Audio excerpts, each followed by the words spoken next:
Aftermath is a studio album by the English rock band The Rolling Stones.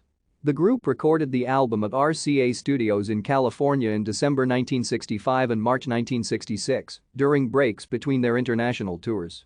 It was released in the United Kingdom on 15 April 1966 by Decca Records and in the United States on 2 July by London Records.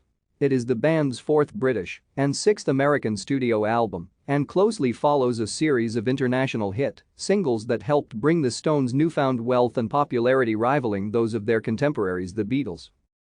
Aftermath is considered by music scholars to be an artistic breakthrough for the Rolling Stones. It is their first album to consist entirely of original compositions, all of which were credited to Mick Jagger and Keith Richards.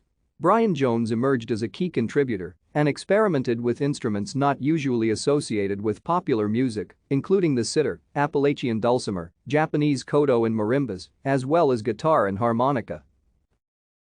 Thank you for watching. Like and subscribe if you would like to view more of our videos. Have a nice day.